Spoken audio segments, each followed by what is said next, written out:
Learning has always been the key motivator. The most impactful way that I have learned is passion and curiosity. I think that's the most impactful learning tool that I have always had. I mean, Stripping down. I don't daydream, I just do dreams. Built to fire, no camping. Imagine your next chapter for uncommon paths. It's the roadmap. With special guests you can learn from, more valuable than a treasure chest. Unlocking knowledge, catch fire, turn impossible to a playground. Difficulties we do them in like a pool table, got holes for 'em. Inspiration, catch fire, find your passion and live for it. Start bold, it gets harder, dig further.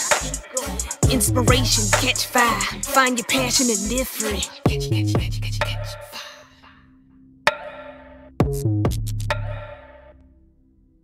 Well, Kanika, thanks for joining us today. I've been looking forward to this conversation.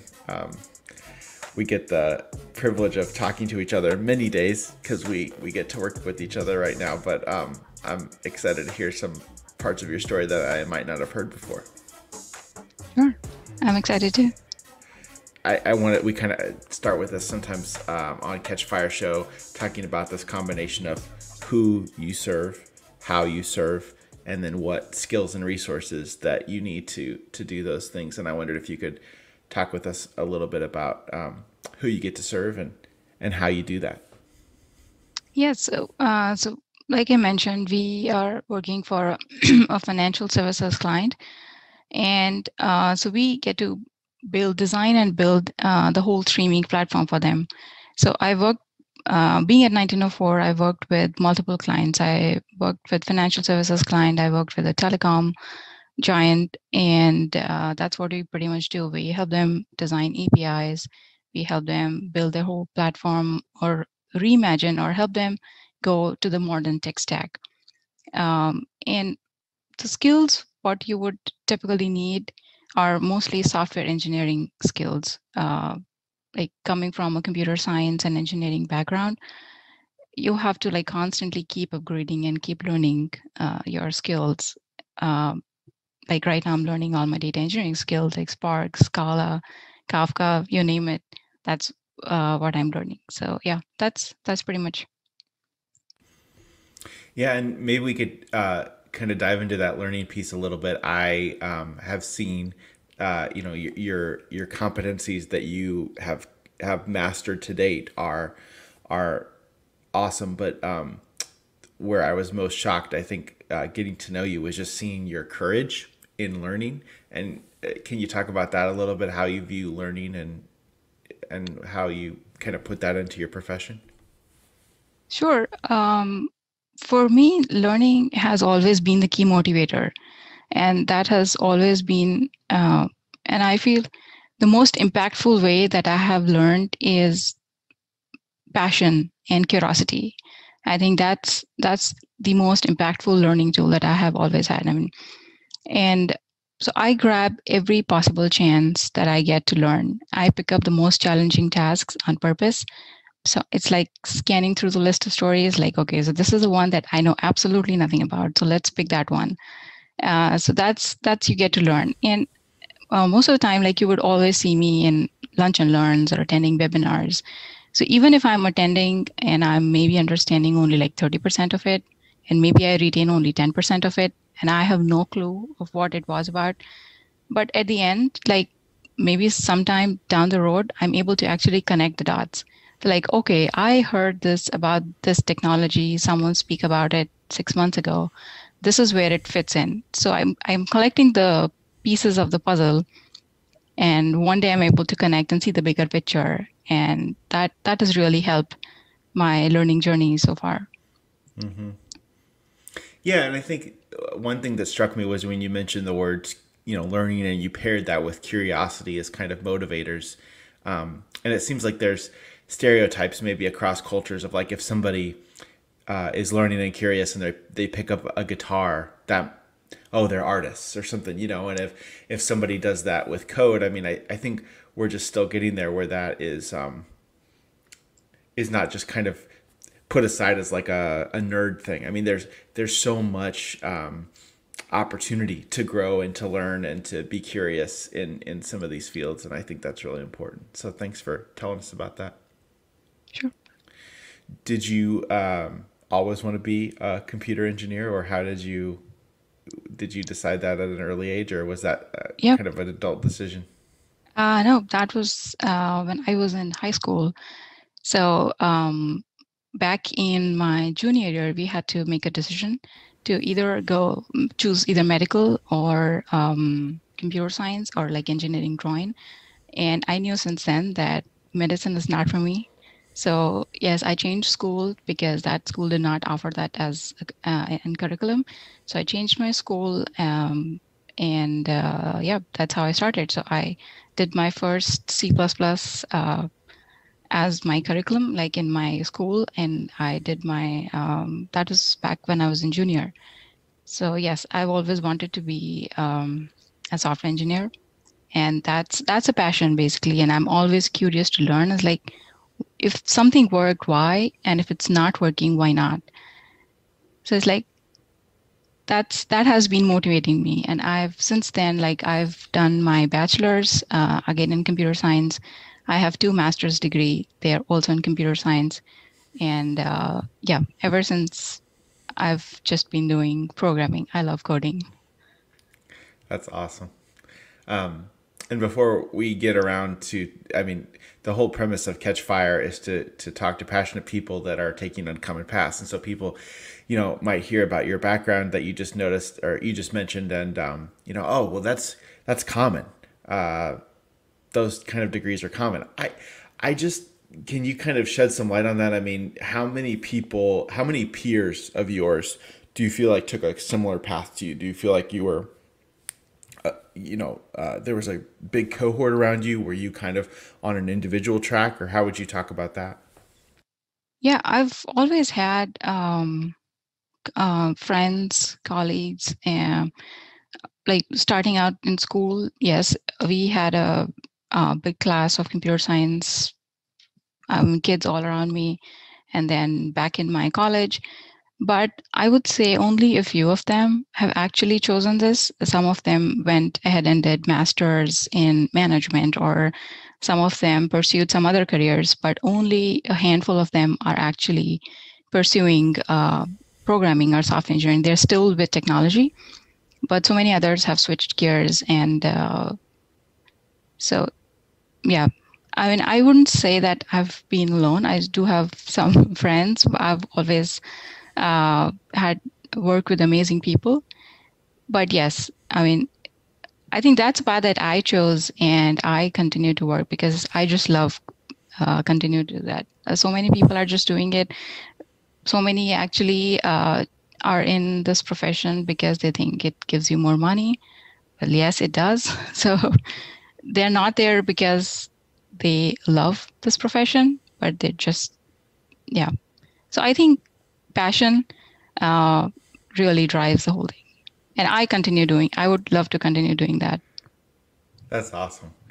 Because I was even thinking as you were talking, like there's maybe another stereotype that's like, oh, the the people that just continue down the computer engineering path long term, maybe aren't the best with other humans, like the other people. Maybe they like to just be alone. And I think the string that strikes me about you is you're one of the most kind, generous, friendly humans that I know. I mean, can you talk about kind of how you bring the human side of this stuff when there's so much technology in play too?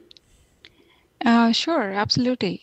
So technology is the second part. The first thing is learning the soft skills. I mean, if you have the good soft skills, you can be an expert in any profession. So no matter what you do, you have to first learn to communicate. I mean, if you are a very good technologist and if you cannot communicate your ideas, or if people don't agree to what you're saying, then it's of no use. I mean, you'll be siloed. So that's the first important thing is to learn the soft skills, have the right attitude. I mean, aptitude comes next. So if you have the right attitude, aptitude will follow. And so that's what I've always looked for. So I have a big list of what not to do, and so that I always keep reminding myself. So whenever I've come across all these different experiences in my like 16 plus years of career, so I have a very big list of what not to do. So that keeps me motivated. So I know, yes, okay, this is the thing that somebody did. We shouldn't have been doing this. And it was mostly around soft skills. I know we are all technologists. We can all just figure it out. So technology is not a problem. So it's the soft skills or working with people that's the most critical. And yeah, that is the first thing that you should figure out. Be very transparent, and that's what my mantra is to live for. Is I'm always transparent. If I cannot meet it or if I don't know something, don't fake it. Just say that you don't know and accept responsibility and ownership. Basically, like yes, I was supposed to do this, I didn't do this, or I was supposed to do this and I got this done. So take ownership of everything, and then everything falls in place. Basically, Mm-hmm. don't cheat yourself. Is like if you're faking, you're cheating yourself. So don't do that. Be true to yourself.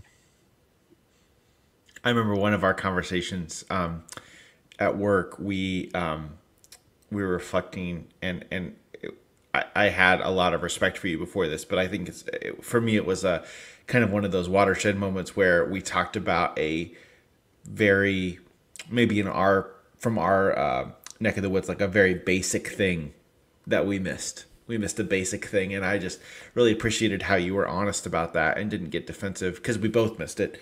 But I guess what I was reflecting on is that it's easy to, you know, to preach at other people or to point out where other people missed things. It's harder to say that you, or we in that case. I mean, we both missed it. I missed it too, and I just wondered, like, is that part of it too? Like, you Yeah, know, absolutely. I mean, you have to own it. So you can't just, I mean, it's like stop making excuses. And if you made a mistake, own it and fix it. I mean, whatever happened, happened. Just move on, learn from it, and do the next. I mean, you can keep faking it. You can keep cheating yourself that, oh, maybe you're looking for someone to blame, but that's not how it works. And that's how you break the relationship. People won't trust you. So if you're true to yourself, everybody sees it, and that's how they establish that trust, that they know that if you are saying it, that yes, it's right. So yeah, that has really helped me. I'm always transparent. If I can't do it, or if I can, either way, if I have to go miss meeting, miss deadlines, I'm very transparent. And I also don't that's the kind of people I enjoy working, who are very very transparent, like okay, it is what it is. is there a story you can remember that where you learned about trust, or was there a time in your life where trust, like, it kind of crystallized for you how important it was? Yeah, trust is important at every levels. I think we need to be able to trust our leadership, um, trust our team members. So it's like when you decide that okay, I mean you decide distribute a work among team members, and then you're trusting them to get something done, and then trust establishes over time. I mean, it takes a really long time to really get to know that okay, if I'm speaking to someone and that person is actually trustworthy, or I mean you can really say that yes, okay, I've given them something, it's going to get done, or if it's not going to get done, they'll tell you that it's not done. So it's hard to find people. Yeah. Yeah. Oh, yeah. It's hard. Yeah. Yeah. And then I don't know about you, but I've some of the best teams I've been on.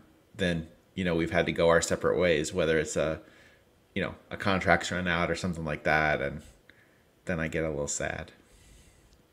Yeah, So, but we're gonna work together forever, Kanika. We're never gonna. No, I'm just joking. You're like, please sure no, you. please No, no. I have no problems working with you. So you mentioned a few moments ago about communication being the first thing, and working with people being the first thing. I believe you've had to learn and had the opportunity to do that across cultures and even in different languages. Can you talk a little bit about that experience? Sure.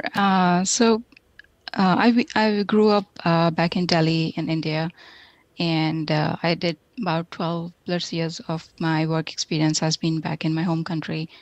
Moved to United States in about 6 years ago. So yes, I've had the opportunity to work with people from all across the globe.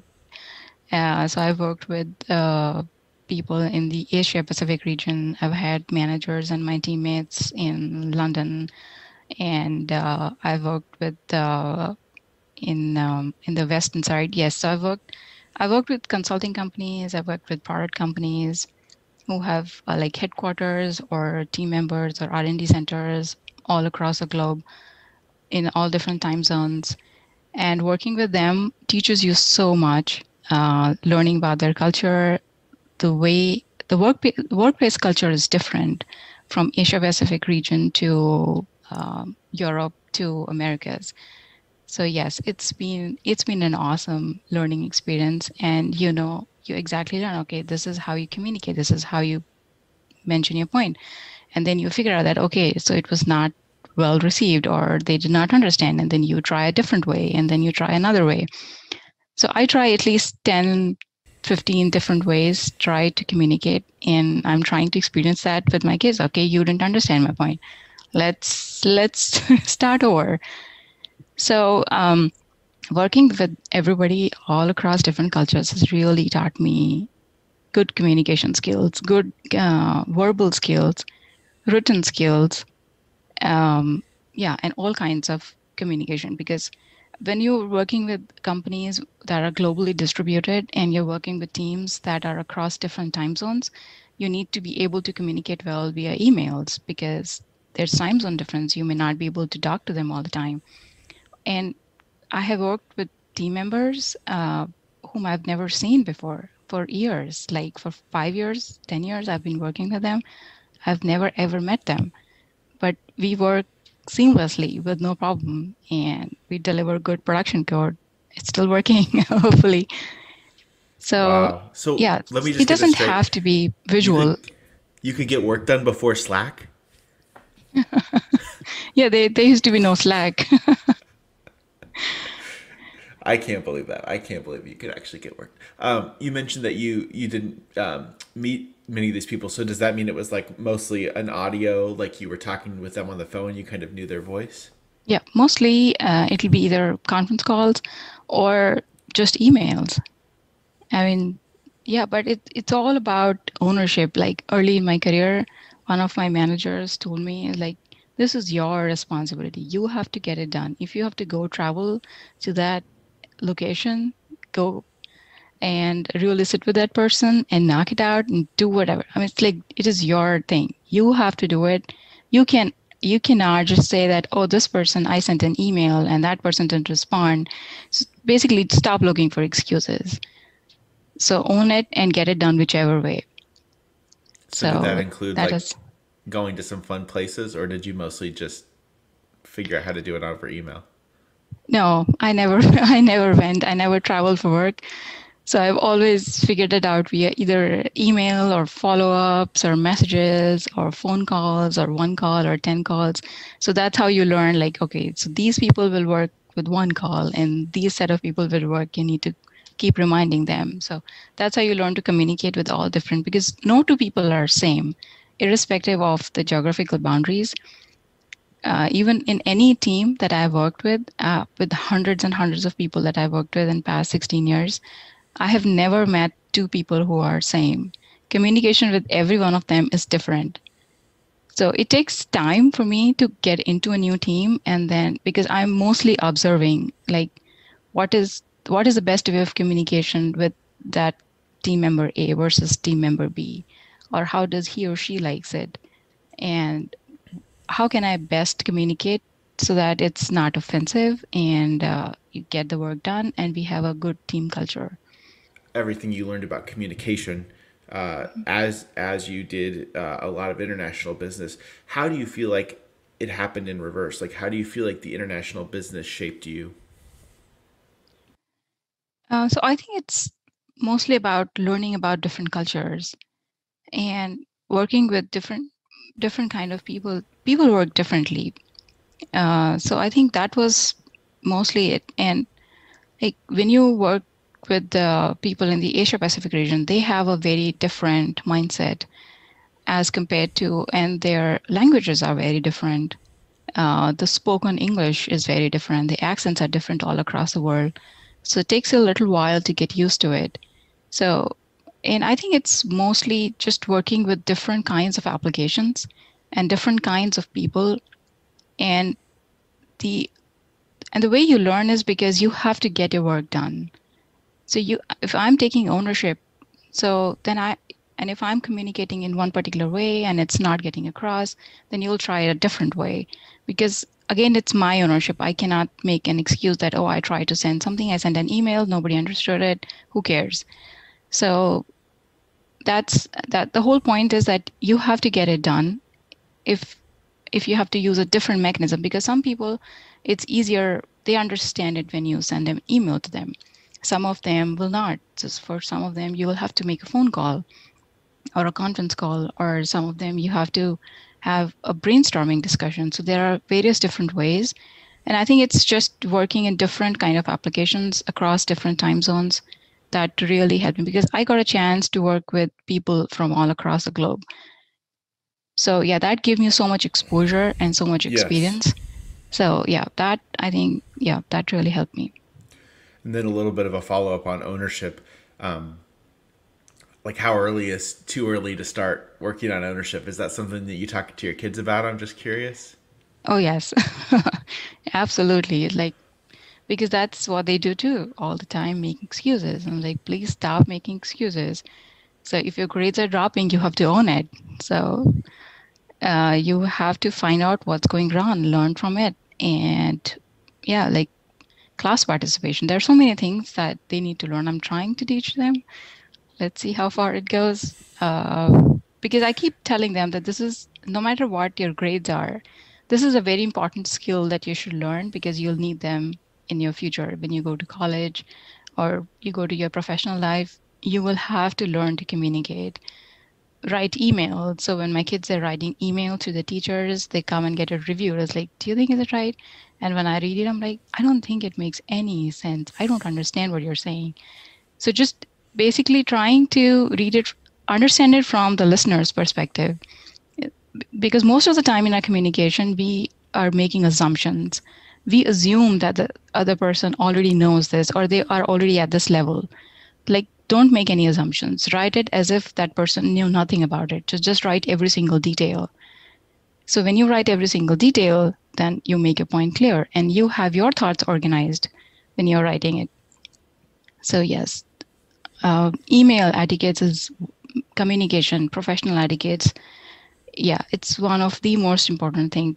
Technology comes second or Yes. third, maybe. Yeah, that's good. Um, and then like language, like are you all a bilingual home, or how do you view, how has language affected your life, and how do you feel like that is important to continue on advocating for? Yeah. Hindi is my native language. That's my mother tongue. So we speak Hindi at home all the time. And but growing up, I've always studied English and Sanskrit. So in my school, I've already learned three languages.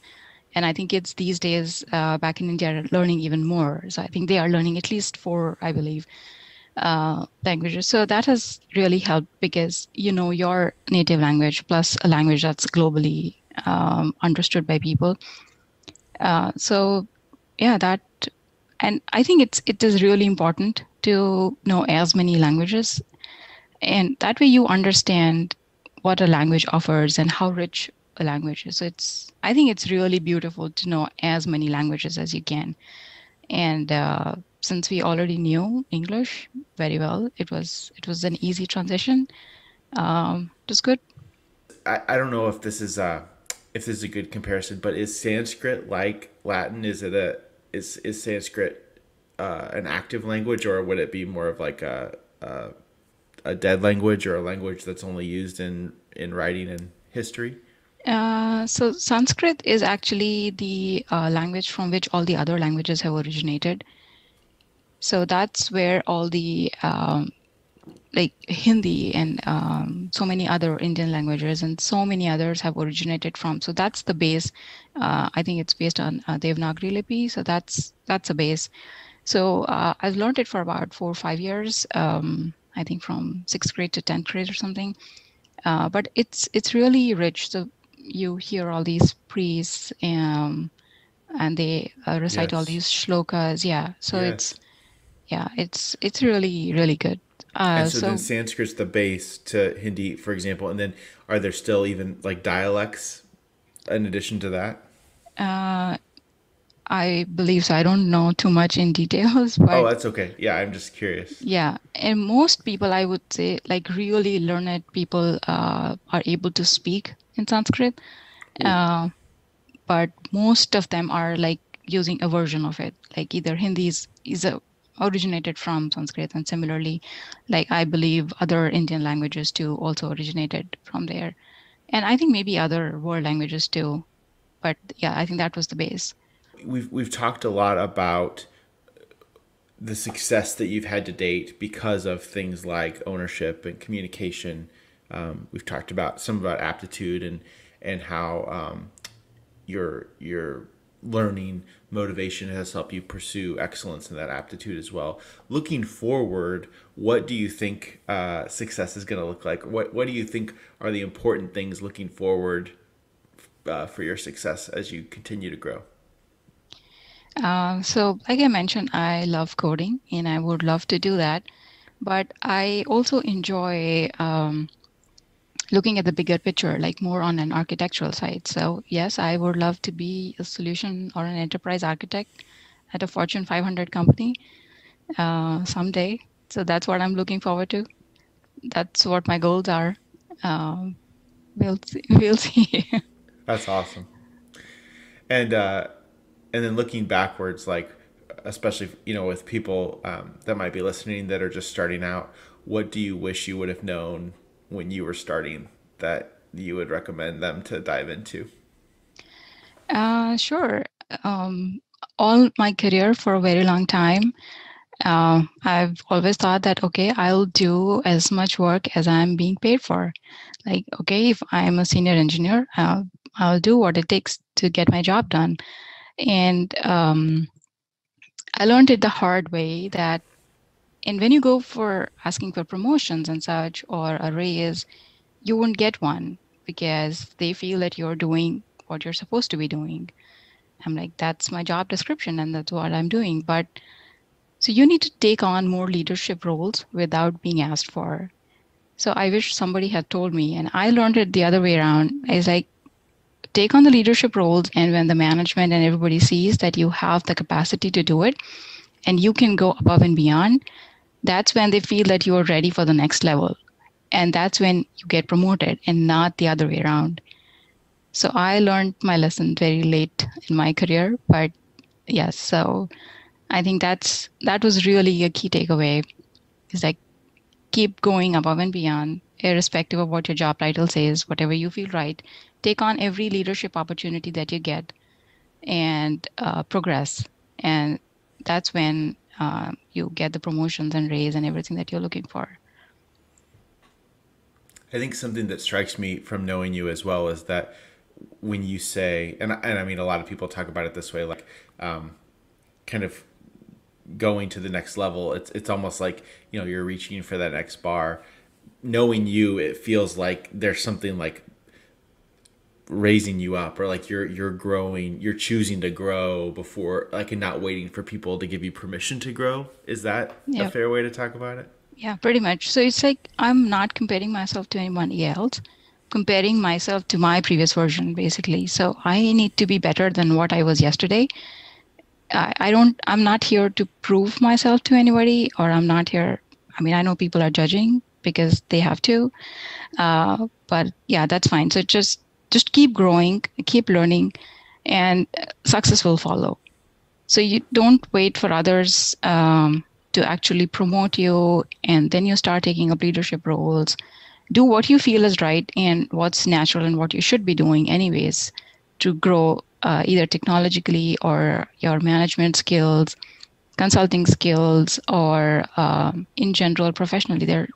So yeah, just keep learning. So learning should never stop. I mean, I feel accomplished and motivated when I learn something new every single day. And yeah, that just keeps me growing. Well, I know that you put a lot of effort and energy, and you have a lot of skill in your work. But I also know that you put a lot of time and energy into your family. Would you mind telling us a little bit about your family? Sure. So we are a family of four, my husband and I, and we have two kids. My son, he's in high school, and my daughter is in middle school. Um, yeah, it's a fun ride. And my other relatives and my parents, everybody else is back in my home country. So, yep, Wow, so far away. yeah, And then I know, again, from talking to you, there's so much learning and energy you put into your profession, but I get the sense that you are just as zealous, or and if not even more, as a mom. Can you talk about kind of how you balance the professional and then all your work as a mom as well? yeah. That is challenging. Yeah, everybody talks about work-life balance, and it's a real thing. So you at every given time there are always like priorities that you have to choose from. So it is, yes, it is very challenging. I wouldn't say it's easy uh, to balance what your family needs and what your profession needs, and then what time you need to devote to yourself. So I think the way I've been able to manage it thus far is usually setting my priorities. Like for me, my family is first. So if my kids need help right now, that is my number one priority, irrespective of, I know, not accepting production failures, but yes. So, but outside of that, that's how I judge. Okay, so right now these five things I need to be doing at the same time. So which one takes priority? So it's like prioritization every hour, and if you have your priorities right, I mean, for me, like it's family first. Second comes my work. So, okay, if my kids are done with their homeworks and they're all fine, they're all just sitting there watching TV. Okay, I need to go meet my spirit commitments now. So that comes next, and everything else follows. So it's like if I have time left, then we'll do the rest of the stuff. So, uh, and I've tried to balance because most of my career I've had super great managers, supervisors who have always helped out. They have never like really stressed that, oh, you need to be working like 10 hours straight. So it's like, okay, this is the amount of work that needs to be done. I would just leave on time because you need to take care of your family, pick them up from daycares, and help them with their homeworks and everything. And once they are put to bed, that's when I pick up back my work and then finish off. So that is one good thing about being in the technology industry or being a software engineer is the flexibility to work. And so that has really helped me balance my professional and personal life. I know not all professions are that way, so maybe it's harder for them. But yeah, software engineering programming is like, I mean, you can stay up as long as night. I'm not selling cars, so I don't. I mean, I was talking to someone else, so we went to a car dealership, and he was standing there and he said, I wish I could sell cars from home. So he has to be at work and put in a certain number of hours because he does not have that flexibility. So that was one great thing that has really helped me balance because of our job and such great people. Yeah. Yeah, and it's I think like anything, it's probably hard to keep the gratitude consistent. For me, it is. I'll just speak for myself. But I'm just always striving to like remember that it's just a huge gift to be able to have that kind of flexibility and stuff. Yep, So absolutely. Yep. We are blessed to be in this job, and yeah, blessed that we have the technology support that we are able to continue education even during this time and continue our jobs. So yeah, I really feel blessed yeah, in spite of all the odds that's going around these days. yeah.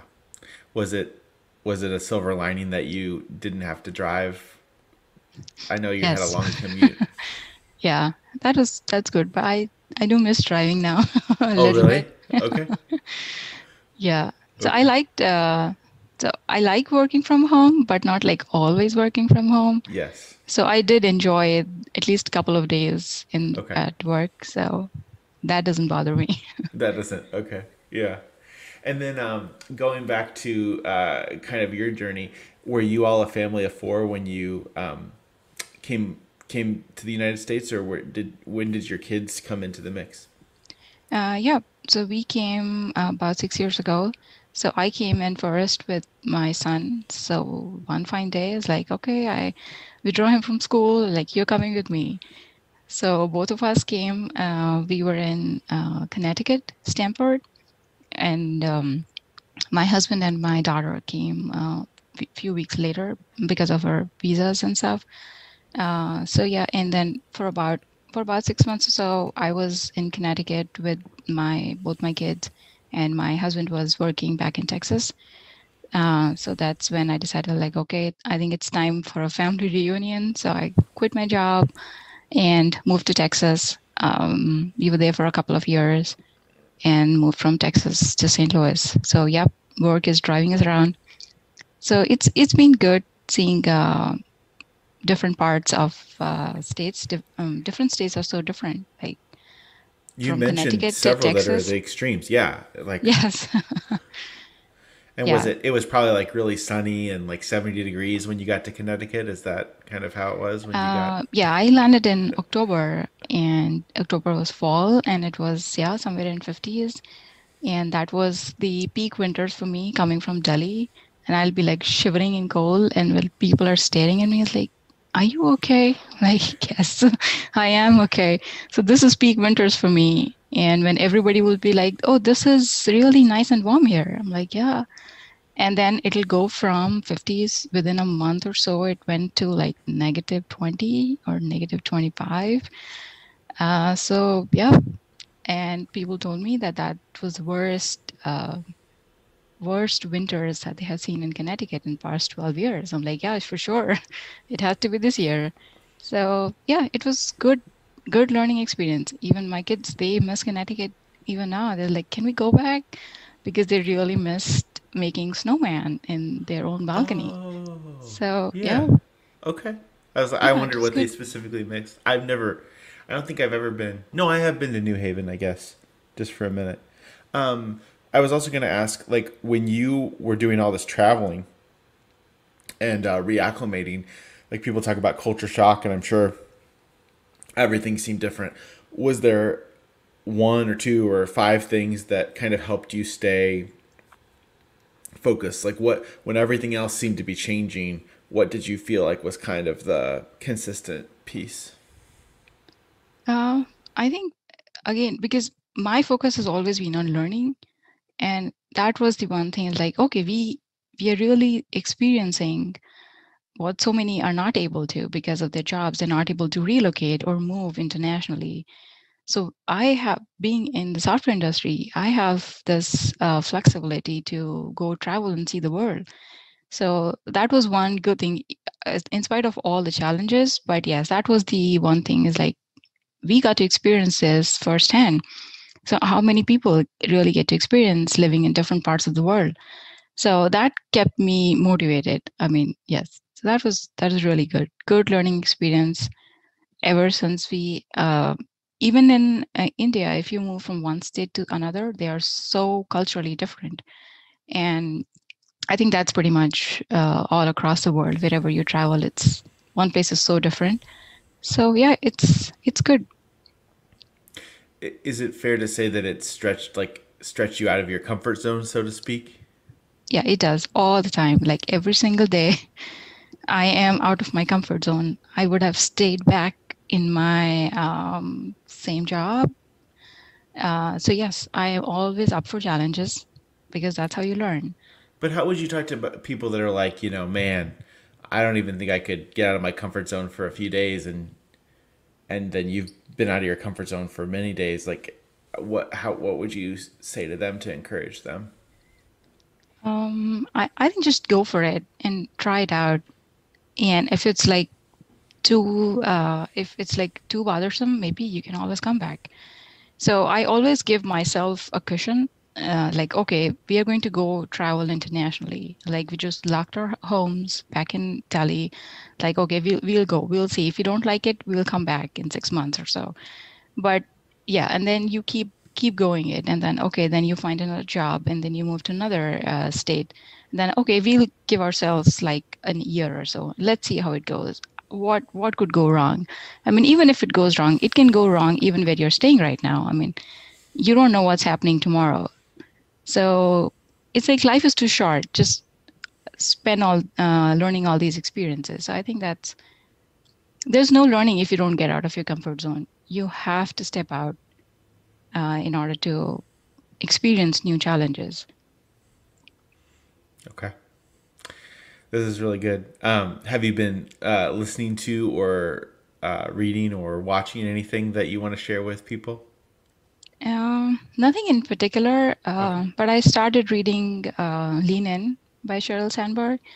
And yeah, it's been amazing to read about her experiences. Yeah, it's a wonderful book. I haven't finished reading yet, but yeah, that's really good. And it really teaches you that you, again, it's all about ownership. You lean in and you need to take ownership and responsibility and go take that extra mile. I mean, you can always come back, but yeah, you should definitely reach out and try. I mean, so if you don't ask, basically it's a no. So might as well just ask. Maybe it's a yes. So